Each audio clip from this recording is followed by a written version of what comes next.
No estaba en la lista. Lo confirmé 2 veces, para estar segura. Estaba impreso en un programa doblado a la entrada, cartulina color crema con bordes dorados, de esas que se manchan si te sudan los dedos. Reunión familiar de primavera. 3 de mayo, Salón de la Fraternidad Bautista de Ridgeview. Debajo del encabezado, nombres, roles, asignaciones para la comida compartida, Carla en las flores, Taylor en el montaje. Alguien incluso había asignado a otra persona a traer huevos rellenos. Mi nombre no aparecía por ninguna parte. Aún así, entré. Me dije que solo quería ver el salón. Era mentira. Por supuesto que quería ver en qué se habían convertido sin mí. El salón era exactamente como lo recordaba, linóleo beige, sillas plegables de metal en filas de 8, un mantel de plástico aferrándose desesperadamente a una hilera de cazuelas y refrescos embotellados. La pancarta extendida a lo largo de la pared del fondo, familia, fe, para siempre, colgada ligeramente torcida, como siempre. El aire olía a bizcocho amarillo y a brillantador de muebles. La gente reía en tonos suaves y practicados, del tipo que aprendes a usar en pueblos pequeños donde todo hace eco y nada realmente se desvanece. Al principio, nadie se dio cuenta de mi presencia. Eso es lo que pasa cuando te vas en silencio. Tampoco te ven volver. Me quedé cerca de la parte de atrás, justo al lado del dispensador de café. Había un centro de mesa floral equilibrado sobre un antiguo himnario, margaritas de plástico asomando como si todavía estuvieran tratando de convencer a alguien de que estaban vivas. Una mujer que no reconocí me tendió un vaso de papel sin preguntar. Lo tomé, le di las gracias. Ella pensó que era invitada de alguien. No se equivocaba del todo. Ya no pertenecía allí. Pero había traído algo conmigo, pequeño, silencioso y pesado. Estaba guardado con cremallera dentro de la mochila que llevaba al hombro, presionando contra mi columna vertebral como una verdad que no puedes olvidar. Vibró una vez, luego otra, luego una tercera. No lo alcancé, simplemente dejé que vibrara al ritmo del zumbido del aire acondicionado de la iglesia. El sonido encajaba extrañamente bien. Todo aquí estaba construido sobre zumbidos, unidades de aire acondicionado, chismes, olvidos educados. Al frente del salón, la tía Carla estaba de pie junto a un atril, ajustando el libro de visitas. Se veía bien, rígida pero arreglada, como siempre lo hacía cuando era la anfitriona. Recuerdo que una vez me dijo, la gente no recuerda lo que te pones, solo si parecías preparada. Eso fue antes de que dejara de responder a mis correos electrónicos. Detrás de ella, Taylor estaba apilando sillas plegables con una mano y comiendo un huevo relleno con la otra. Tenía mi vieja franela atada alrededor de la cintura, la verde y azul que dejé en el armario del pasillo. El salón estaba lleno de rostros familiares, aunque ninguno me miró el tiempo suficiente para reconocer el mío.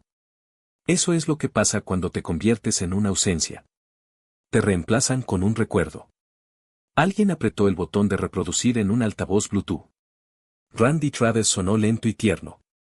Una niña bailaba descalza en el pasillo mientras su madre reía detrás de una mano. Me quedé muy quieta. Esto no era ira, no realmente. Esto era algo más lento, más antiguo, como el polvo acumulándose en una Biblia que ya nadie abre.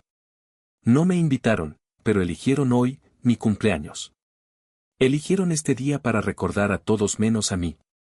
Bebí un sorbo de mi café. Estaba amargo y un poco quemado. El peso en mi espalda me recordaba mi propósito, una promesa silenciosa que resonaba más fuerte que cualquier canción o risa en ese salón. El zumbido de la mochila, el tercero y último, le sentaba al momento. Apenas sonreí. Había comenzado. No recuerdo quién pronunció esas palabras primero, si mamá o papá. Lo dijeron casi al unísono, como si lo hubieran ensayado, es hora de que te valgas por ti misma. Eso fue lo que me dijeron durante la cena, justo hoy hace un año. La mesa estaba puesta como cualquier otro martes por la noche, puré de patatas de caja, pastel de carne con demasiado ketchup y judías verdes que todavía chirriaban al masticarlas. Ningún pastel, ni velas, ni mención de la fecha. Había trabajado 10 horas ese día. Lo recuerdo porque me dolían las piernas y mis manos todavía olían levemente a tinta de impresora y pozos de café de la cocina de la oficina. Acababa de terminar de lavar mi camisa de uniforme en el fregadero cuando mamá me llamó a la mesa. No llegues tarde, me dijo. Pensé que tal vez habría una pequeña sorpresa, uno de esos pasteles desiguales de la gasolinera. Me habría conformado con una tarjeta. En cambio, había una maleta, ni siquiera nueva. Tenía una cremallera rota y una pegatina de un viaje que nunca hice. Papá no alzó la voz. Simplemente me entregó la maleta y dijo, eres adulta, y todos necesitamos espacio. No lloré. No grité. Simplemente me quedé allí parpadeando, tratando de encontrar los bordes del momento, algo a lo que aferrarme. Pero se me escapó como tantos otros. Llevaba más de un año pagando la mitad de la hipoteca, ayudando a cubrir los servicios públicos, los alimentos e incluso llenando el tanque de gasolina de mamá algunas veces sin decir una palabra. Pensé que éramos una familia. Contribuíamos donde podíamos. Resulta que eso solo cuenta cuando no empiezas a hacer preguntas. Esa noche me fui con lo que pude llevar, mi ropa, mi portátil y la colcha que me regaló la abuela June antes de fallecer, cosida a mano, un cuadrado a la vez, cuando la gente hacía cosas para que duraran. Nadie llamó. Nadie preguntó dónde había terminado. Una semana después, Taylor se mudó a mi antigua habitación. Es mi primo, apenas tiene 20 años, todavía está descubriéndose a sí mismo, como le gustaba decir a mamá. El día que pasé a recoger el resto de mis libros, encontré la puerta pintada de azul, la cama reemplazada, mi nombre despegado de la parte inferior del estante del armario. Sonrió cuando me vio y me dijo, hola, prima. Pensé que ya no querías este espacio. Asentí con la cabeza y le dije que se quedara con el estante. De todos modos, ya no quedaba nada que llevar. Después de eso, hubo silencio. Ninguna llamada de cumpleaños, ninguna invitación para las fiestas. Mi nombre desapareció del hilo de mensajes grupales y de la lista de correo electrónico familiar. Cuando Carla envió el collage de fotos de Acción de Gracias ese noviembre, había una foto de la mesa del comedor, mamá, papá, Taylor y otras 2 personas que no reconocí. Mi silla estaba vacía. El pie de foto decía, agradecidos por el hogar, la salud y los nuevos comienzos. Así es como lo enmarcaron, no abandono, sino transición. No cerraron la puerta de golpe, la cerraron lentamente, la volvieron a pintar, le entregaron las llaves a alguien a quien era más fácil amar. Ese tipo de olvido no llega fuerte. Llega suave, como alguien bajando la radio hasta que tu voz se desvanece en estática. Pero nunca lo olvidé. Guardé la etiqueta del estante, mi nombre escrito a lápiz, todavía manchado de cuando tenía 12 años. Lo encontré en el bolsillo de mi abrigo 6 meses después, lo doblé y lo guardé en mi billetera como una reliquia. Me recordó que una vez había estado allí y que no me había ido, todavía no. La caravana no era gran cosa, pero tenía un techo que no goteaba y una ventana que recibía el sol de la mañana justo donde debía. Estaba situada cerca del borde de un estacionamiento de grava en la autopista 42, a unos 40 minutos al sur de Atlanta. La mayoría de la gente pasaba por delante sin mirar 2 veces. Y a mí, la verdad, me daba igual. Era mi refugio, mi pequeño reino. Esa vida sencilla me venía como anillo al dedo. Mantenía las cosas básicas, un escritorio de segunda mano, un colchón individual en el suelo y una cafetera que rescaté de un mercadillo de iglesia. La luz parpadeaba cuando el microondas funcionaba demasiado tiempo, pero aprendí a vivir con ello. Durante el día, aceptaba pequeños trabajos de tecnología, configurando routers para jubilados, desenredando el spam del correo electrónico para vecinos que todavía usaban AOL. Por las noches, leía manuales y veía viejos programas de detectives en una televisión del tamaño de una caja de pan. Había cierta dignidad en arreglar cosas que nadie más quería tocar. Un martes por la tarde, estaba sentada en el suelo de vinilo con una pila de sobres, la mayoría de ellos facturas, 2 de ellos catálogos de tiendas que nunca podría permitirme. Abrí uno de una compañía de crédito que no reconocía, pensando que era otro anuncio más. En cambio, aparecía mi nombre en la parte superior, saldo adeudado, 36.428 pesos. Al principio, pensé que era un error. Entonces revisé mi informe de crédito, 3 tarjetas activas, todas abiertas hace años a mi nombre. Usuarios autorizados enumerados como mis padres, cada uno de ellos al máximo, cargos por gasolina, comestibles, compras en línea, muebles, incluso un depósito para un crucero. Me quedé mirando la pantalla durante mucho tiempo. Recordé haberles ayudado a solicitarlas. Yo tenía un buen historial crediticio. Ellos no. Es solo para emergencias, había dicho mamá. Siempre estarás protegida. Nunca firmé un poder notarial formal, pero en familias como la nuestra, el consentimiento no siempre viene con papeleo. A veces se da en silencio y lealtad, en la forma en que aprendes a decir que sí porque decir que no no es seguro. No congelé las cuentas, todavía no. No por miedo, sino por estrategia. Cada mes, pagaba los mínimos en silencio, sin avisar. No llamé ni confronté. No exigí el reembolso. Sabía que no debía esperar eso. En cambio, abrí una carpeta en mi computadora portátil titulada Herencia, no oficial. Dentro de ella, empecé a guardar cosas, capturas de pantalla, hilos de correo electrónico, estados de cuenta de tarjetas, cada pequeña huella que dejaban atrás. No para enjuiciar, solo para preservar, como evidencia en un museo que nadie visitaría. Algunas noches me quedaba despierta haciendo cálculos en mi cabeza, cuántos turnos me tomaría cubrir un pago, si podía permitirme neumáticos nuevos, si era una tontería seguir cargando con su carga cuando ya me habían abandonado. Pero no me detuve. Preparaba mis propias comidas. Doblaba mi propia ropa. Incluso compré una caja ignífuga de segunda mano para guardar copias impresas de todos los registros financieros vinculados a mi nombre. Nadie me dijo que hiciera eso. Nadie necesitaba hacerlo. Después de un tiempo, aprendes a prepararte para las tormentas de las que nunca te avisan. La gente piensa que la venganza es ruidosa, que viene en gritos y platos rotos. Pero hay otro tipo, el más silencioso. No derriba puertas. Espera. Observa. Documenta. No estaba esperando que me lastimaran. No estaba tratando de castigar. Solo quería ser libre, y quería un registro, una verdad que solo yo pudiera guardar, de que había sido más de lo que creían. Parte 4. No me invitaron, pero aparecí de todos modos. La invitación no estaba dirigida a mí. Llegó a través de una publicación de Facebook, brillante y alegre, obra de Carla, por supuesto.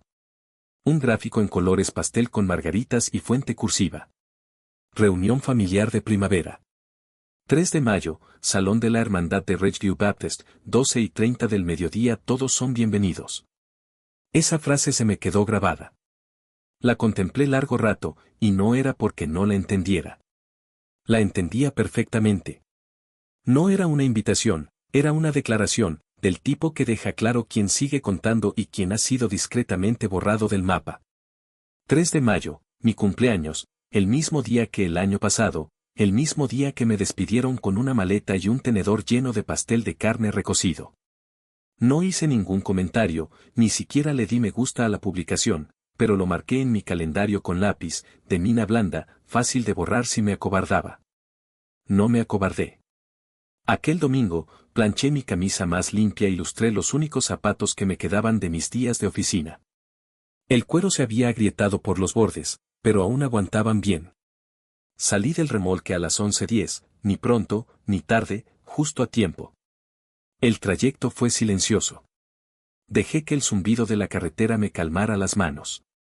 Ridgeview Baptist seguía igual, fachada de ladrillo, bajo, con un aparcamiento que siempre necesitaba ser reasfaltado. Aparqué cerca del fondo, donde la sombra duraba más. Me quedé un minuto sentada, simplemente respirando. No entré por la puerta principal. Di la vuelta por el lateral, por la misma puerta que usábamos durante los días de limpieza de la iglesia. Mis dedos aún recordaban el peso del picaporte metálico.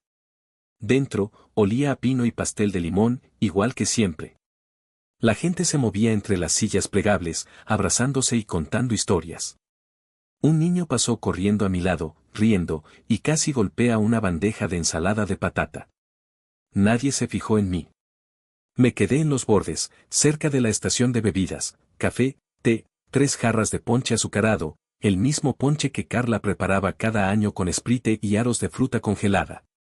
Me quedé allí un rato observando. Taylor estaba ayudando al tío Jim con las decoraciones cerca del podio, con la mano envuelta alrededor de un rollo de cinta adhesiva. Le había crecido la barba desde la última vez que lo vi, parecía más viejo, pero no más sabio. Llevaba la camisa de franela que dejé atrás. Vi a mi madre al otro lado de la sala. Se reía de algo que Carla había dicho, luego se estiró para enderezar la manga de la chaqueta de papá. Sus movimientos eran tan familiares que podía haberlos predicho cada uno como una canción que me sabía de memoria pero que no había escuchado en años. Ella no me vio, o si lo hizo, prefirió ignorarme. Estaba bien. Yo no estaba allí para que me vieran. A las 12:46, mi teléfono vibró una vez. No lo saqué, simplemente dejé que zumbara en mi bolsillo. A las 12:49, vibró de nuevo. Luego, a las 12:52, una tercera vez, constante, definitiva. Esa era la señal. 3 tarjetas, 3 cierres, listo. Silenciosamente, a través de los canales que había establecido semanas antes. No había necesitado contraseñas que ya no tuviera. Las cuentas estaban a mi nombre. Simplemente reclamé lo que una vez había cedido. Sorbo del ponche, demasiado dulce como siempre. Luego miré hacia la mesa de regalos. Una pila de regalos estaba debajo de un letrero, deje aquí su amor. Lo haría, pero no del tipo que ellos esperaban. Empezó poco a poco. Alguien, creo que fue la tía Darlene, pasó su tarjeta por el kiosco de donaciones cerca de la mesa de entrada. La satisfacción que sentí fue casi palpable, una onda de alivio corriendo por mis venas. Ya no era la mujer invisible. No era el fantasma de Ridgeview Baptist. Era la tormenta que se avecinaba. Me sentí poderosa, dueña de mi destino, aunque fuera por unos breves instantes. Cada zumbido del teléfono era un latido de mi corazón, un eco de la justicia que yo misma estaba impartiendo. Quizás, solo quizás, después de esto, me recordarían. No como la oveja descarriada, sino como la que recuperó lo que le pertenecía. Una sombra de preocupación se deslizó por mi rostro, como una nube tormentosa que oscurece el sol. Golpeé la pantalla del datáfono un par de veces, luego eché un vistazo a mi billetera, con los labios apretados. Seguro que es el lector, murmuré para mí misma. Luego, casi inaudible, mamá otra vez. Estaba en la mesa de refrescos, intentando comprar boletos para la rifa de la colcha que Carla organizaba para recaudar fondos. Cuando la tarjeta fue rechazada, parpadeé lentamente y volví a intentarlo. La segunda vez, saqué la tarjeta más rápido, como si la velocidad pudiera alterar el resultado. No hubo suerte. Solté una risita nerviosa y me volví hacia mi padre. Estos lectores siempre dan problemas, dije. Mi voz resonó un poco más de lo que pretendía. Seguro que es el Wafa. Ya sabes cómo es esta iglesia. Papá no respondió. Estaba mirando la pantalla como si lo hubiera insultado personalmente. Carla, siempre la diplomática, apareció con una sonrisa forzada y las manos juntas. Ay, no se preocupen. Pasa todo el tiempo. Estas máquinas nunca funcionan bien los domingos.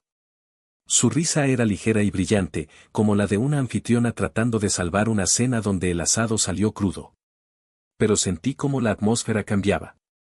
Una percibe cuando un ambiente se tensa. El silencio se vuelve más pesado. Las sonrisas se congelan. Vi a alguien mirarme, un hombre de la familia de mi padre a quien apenas conocía. No le devolví la mirada. En cambio, caminé hacia la mesa de los regalos. Me moví despacio, sin prisas, como si perteneciera allí. Nadie me detuvo. Coloqué una carpeta manila justo encima de la caja envuelta que decía, para mamá y papá, con amor de Taylor. En la pestaña, mi letra decía, documentos, 3 de mayo. No la abrí. No dije una palabra. Luego retrocedí y volví a la mesa de refrescos y me serví otra taza de ponche. A mi espalda, escuché la voz de Carla, ahora un susurro, ¿qué es esto? El plástico crujió, el papel se movió. Luego, silencio. Seguro que mamá la había abierto. No me giré, pero podía sentir sus ojos clavados en mi espalda como la luz del sol a través de una lupa. Dentro de la carpeta, extractos de tarjetas de crédito a mi nombre, todos con sus compras, capturas de pantalla de las cuentas mostrando cargos por demora y límites excedidos, una carta notarial confirmando que había presentado una denuncia de protección de identidad ante el buró de crédito. Nada agresivo, nada grosero, solo los hechos, un espejo. Alguien tosió, esa tos que la gente usa para llenar el silencio incómodo. Escuché a Taylor preguntar, ¿qué es eso? No hubo respuesta. La voz de papá resonó a continuación, baja y medida, ¿de dónde sacaste esto? Aún así, no dije nada. No necesitaba hablar. Ya lo había dicho todo por escrito. Mamá intentó de nuevo, su voz delgada, como si hubiera viajado un largo camino para llegar a sus labios. Es complicado. Estas tarjetas son cuentas familiares compartidas. Eso es todo. La gente olvida a nombre de quién están. Era una defensa patética. Incluso ella lo sabía. Podía oírlo en la forma en que su voz se quebró al decir olvida. Alguien cerca de la mesa de postres dijo, ¿es por eso que la mía no pasó? Entonces comenzó a extenderse una onda, silenciosa al principio, miradas curiosas, cuellos inclinados, gente mirando hacia la carpeta como si pudiera decirles algo que no se habían atrevido a preguntar. Nadie alzó la voz. Nadie salió furioso. Así no es como funciona mi familia. Creen en el silencio, en sonreír a través de él. Pero el silencio es algo extraño. No borra la verdad, la preserva. Y ahora la tenían, toda. Me fui antes de que los vasos de papel tocaran la basura. Nadie me detuvo. Nadie gritó mi nombre. Esa es la cosa de ser olvidada. Tiendes a irte de la misma manera que llegaste, silenciosamente. Me escabullí por la puerta lateral, la que está cerca del antiguo cuarto de niños con el mural descolorido del arca de Noé aún despegándose en la esquina. Caminé lento, no por vacilación, sino por hábito. Algunas salidas merecen todo su peso. El sol se había movido hacia el oeste. La luz entraba suave, en ángulo bajo a través de la grava. Mi coche estaba donde lo había dejado, aún a la sombra. Abrí la puerta, me dejé caer en el asiento y dejé que la calma se asentara antes de girar la llave. Allí, en el asiento del pasajero, había una pequeña caja de pastelería, de cartón blanco atada con hilo. Dentro, un solo cupcake de vainilla, el glaseado hecho en tenues remolinos rosados, tal como lo había pedido. Lo compré el día anterior, no porque esperara que alguien trajera pastel, sino porque necesitaba algo para marcar el día. Algunas cosas merecen un ritual, incluso cuando nadie más lo recuerda. Saqué la vela, delgada, blanca, sin adornos. La presioné suavemente en el glaseado y la encendí con el viejo encendedor que guardo en la guantera. No pedí un deseo, hacía mucho que había superado ese tipo de magia. En cambio, observé la llama parpadear en el espejo retrovisor. Detrás de mí, el salón de actos zumbaba débilmente con voces que se esforzaban demasiado por no susurrar. Me los imaginé hojeando la carpeta, con los labios fruncidos, los ojos bajos, el tipo de crisis educada donde nadie dice lo que realmente piensa. Esa era su forma, siempre lo había sido. No los odiaba por eso, simplemente finalmente lo entendí. Algunas personas reescriben la historia no para mentir, sino para sobrevivir a la versión en la que no fueron amables. Apagué la vela, no dramáticamente, solo lo suficiente para que el humo se enroscara y desapareciera. La foto ya estaba pegada con cinta adhesiva a mi tablero, una vieja de 1999 en el picnic del 4 de julio de la tía Trudy. Todos estaban allí, papá con sus pinzas para la barbacoa, mamá con su sombrero para el sol, Carla sosteniendo una limonada, y yo descalza en el césped, mirando directamente a la cámara, como si supiera incluso entonces que todo volvería algún día. Había rasgado la foto, no limpiamente, solo una esquina, mi esquina. No lo hice por despecho. Lo hice porque a veces la única forma de demostrar que existes es elegir cuándo y cómo alejarte. Que cuenten la versión que necesiten para dormir por la noche. Que muevan la cabeza, digan, siempre ha sido difícil, o, es una pena lo que pasó entre ellos. Está bien. No volví por una disculpa. No necesitaba una. Volví para colocar algo silenciosamente en medio de una habitación que una vez fingió que nunca estuve allí. Y ahora lo saben mejor. Giré la llave, retrocedí lento, dejé que la grava crujiera detrás de mí como aplausos. Entonces conduje. No volví a mirar por el espejo. Algunos finales no necesitan testigos. A veces alejarse es lo más ruidoso que puedes hacer. No se fue para ser perdonada. Se fue para que ya no pudieran fingir que nunca había existido. Si esta historia removió algo en ti, algo que pensaste que el tiempo había enterrado, no estás solo. Aquí en Rare Radio, recordamos a los que fueron borrados y el poder silencioso de regresar en tus propios términos. Siempre creyeron en el silencio, en la sonrisa que lo disimula todo. Pero el silencio es una cosa extraña. No es un borrador de la verdad, es un conservante. Y ahora la verdad, toda la verdad, estaba en sus manos. Me marqué antes de que los vasos de papel chocaran contra el fondo del cubo de basura. Nadie intentó retenerme. Nadie pronunció mi nombre. Esa es la ironía de ser una figura olvidada. Tiendes a desaparecer del mismo modo que llegaste, en silencio, sin hacer ruido. Me deslicé por la puerta lateral, esa puerta cercana al antiguo cuarto de juegos, donde el mural descolorido del Arca de Noé aún se despegaba en una esquina. Caminé despacio, no por indecisión, sino por costumbre. Algunas salidas merecen ser saboreadas en toda su extensión. El sol había declinado hacia el oeste. La luz entraba oblicua, suave, acariciando la grava del camino. Mi coche seguía aparcado donde lo había dejado, aún protegido por la sombra. Abrí la puerta, me dejé caer en el asiento y permití que el silencio me envolviera antes de girar la llave. Entonces lo vi. En el asiento del copiloto, esperaba una pequeña caja de pastelería, de cartón blanco, atada con un cordel rústico. Dentro, un único cupcake de vainilla, decorado con remolinos rosados delicados, justo como lo había encargado. Lo había comprado el día anterior, no esperando que nadie me sorprendiera con un pastel, sino porque necesitaba una forma de marcar la fecha. Algunas cosas exigen un ritual, aunque nadie más recuerde su significado. Saqué la vela, fina, blanca, sin pretensiones. La hundí suavemente en el glaseado y la encendí con el viejo encendedor que guardo en la guantera. No pedí ningún deseo, hacía mucho tiempo que había perdido la fe en esa clase de magia. En lugar de eso, observé la llama danzar en el espejo retrovisor. A mis espaldas, el salón de actos zumbaba suavemente con un murmullo de voces que se esforzaban demasiado por no convertirse en susurros. Me imaginé a los presentes hojeando la carpeta, con los labios apretados, la mirada gacha, envueltos en esa clase de crisis silenciosa donde nadie se atreve a expresar lo que realmente piensa. Era su forma de ser, siempre lo había sido. No los odiaba por ello, simplemente, por fin, lo entendía. Algunas personas reescriben la historia, no con la intención de mentir, sino para poder sobrevivir a la versión en la que no fueron amables.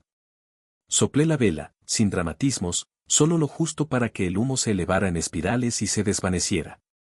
La foto ya estaba pegada al salpicadero, una foto vieja de 1999, tomada en el picnic del 4 de julio en casa de la tía Trudy. Todos estaban allí, papá con sus pinzas de la barbacoa, mamá con su sombrero de paja, Carla sosteniendo una limonada, y yo, descalza en la hierba, mirando directamente a la cámara, como si supiera, incluso entonces, que todo volvería a repetirse algún día. Había rasgado la foto, no limpiamente, solo una esquina, mi esquina. No lo hice por rencor. Lo hice porque, a veces, la única forma de demostrar que exististe es elegir el momento y la forma de desaparecer. Que inventen la versión que necesiten para conciliar el sueño por las noches. Que nieguen con la cabeza y digan, siempre ha sido difícil, o es una lástima lo que pasó entre ellos. Me da igual. No volví buscando una disculpa. No la necesito. Volví para depositar algo en silencio en medio de una habitación que una vez fingió que yo nunca había existido. Y ahora ya saben la verdad. Giré la llave, retrocedí lentamente, dejando que la grava crujiera bajo mis ruedas como un aplauso mudo. Y entonces, me marché. No volví a mirar por el espejo. Algunos finales no necesitan testigos. A veces, marcharse es el grito más fuerte que se puede proferir. No se fue para ser perdonada, sino para que no pudieran seguir pretendiendo que nunca había existido. Si esta historia te ha removido algo por dentro, algo que creías que el tiempo había sepultado, no está sola. Aquí, en Rare Review, recordamos a aquellos que fueron borrados y el poder silencioso de regresar a la vida en tus propios términos. Aquí estoy, escribiendo. Me siento impulsada a hacerlo. Si alguna vez has sentido que tu voz se perdía en el ruido, si la verdad que llevas dentro se ha visto silenciada, te entiendo. Yo también he estado ahí. Y es por eso que me atrevo a invitarte a unirte a esta causa. No lo hago por mí, aunque mi voz sea importante. Lo hago por todas aquellas verdades que necesitan ser contadas, por esas historias que merecen ser escuchadas. Creo firmemente que la verdad, por difícil que sea, siempre tiene un valor incalculable. Quizás pienses que no es suficiente, que tu historia no importa. Permíteme decirte que te equivocas. Cada experiencia, cada vivencia, cada verdad, por pequeña que parezca, contribuye a formar el gran mosaico de la realidad. Y el silencio, a veces, es la peor forma de injusticia. Si sientes que algo de esto resuena contigo, si crees que la verdad merece un espacio, te invito a suscribirte. No es una obligación, por supuesto, pero sí un acto de valentía. Es una forma de decir, mi voz importa, tu voz importa, y juntas, podemos hacer la diferencia. No te prometo que será fácil, pero te aseguro que será significativo. Y si alguna vez te has sentido olvidada, sepa que yo te veo. Te veo, te escucho, y creo en ti.